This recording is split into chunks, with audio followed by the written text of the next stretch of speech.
Hi everyone, once again got another telephone.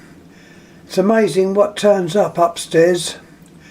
Haven't looked at these for quite a while, so let's have a chance to have a little look.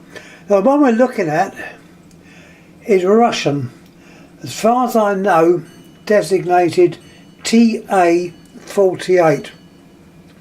It's got a nice Bakelite case, not a mark on it. Handset's not bad either. A typical Russian made phone. Better made than a lot of the more modern Russian sets. And I'll show you the dial. Standard type of dial. That was working. I gave it a little bit of an oiling, a little bit of clock oil. Don't overdo it, just put a little bit on there to liven it up.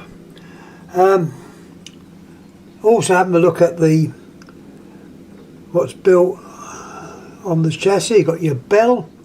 What I did notice, a little modification. Under that clip would have been the original capacitor. Obviously it packed up, and somewhere along the line it's been changed for a more modern one. I had to tack that down using a bit of good old araldite. It was bound up with a bit of insulating tape, which looked ghastly, but anyhow that's okay. Also checked it that it's functioning okay. It's most important to check that the bell circuit is in fact working right, and that the capacitor still works by preventing the passage of DC.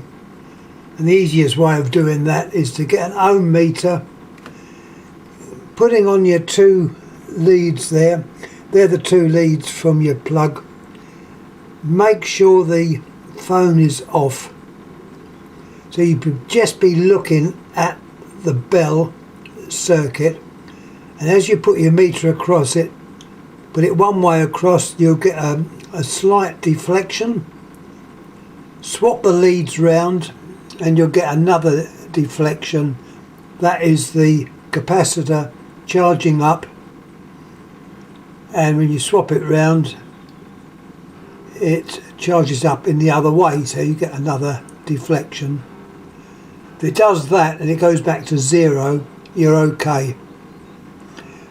Failing that, the capacitor could be dodgy, and by connecting that up online you could get a ring trip condition and the phone won't work.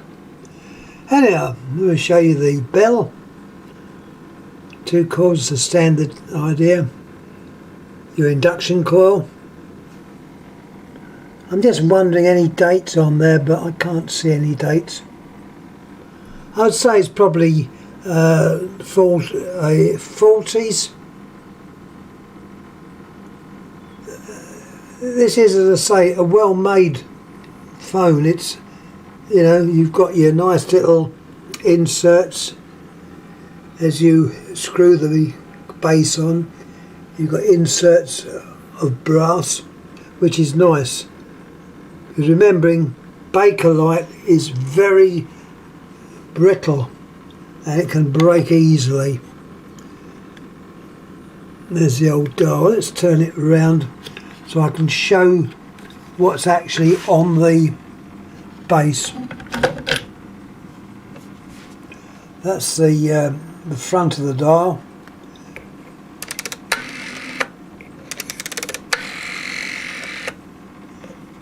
You've got your earth calling button. If I can turn it round, we'll have a little look and see what's on the base. There's always clues. I don't know what that is. Right, there's the base. Nice metal base in good condition. And there's the little plaque that's on there. It's got on there TA48, so I imagine that is the thing. It's also got 55, so it's possible it's 1955. Unfortunately, I don't speak Russian.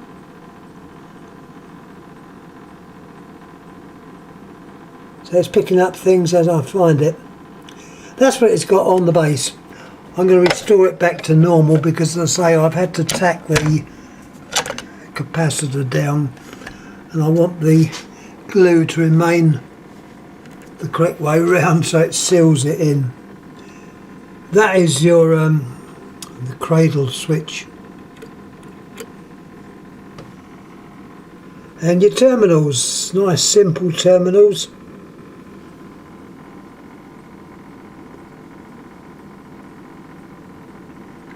First two is your line.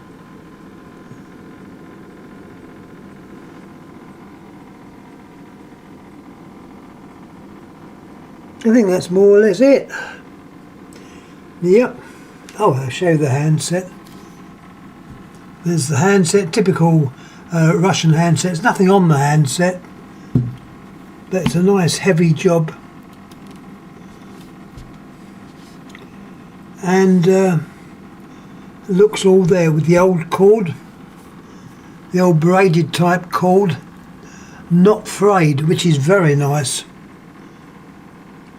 So yeah, all in all, not a bad instrument. Anyhow, thanks for watching. I will pop this one up and see how we get on. It's just a mystery what turns up next. It's what I sort of pick up as I look in or look out up the shelf upstairs with the stuff in it. Even I can surprise myself at times. Anyhow, thanks again. I'll start rambling. I don't want to do that. So thanks for watching. Thank you.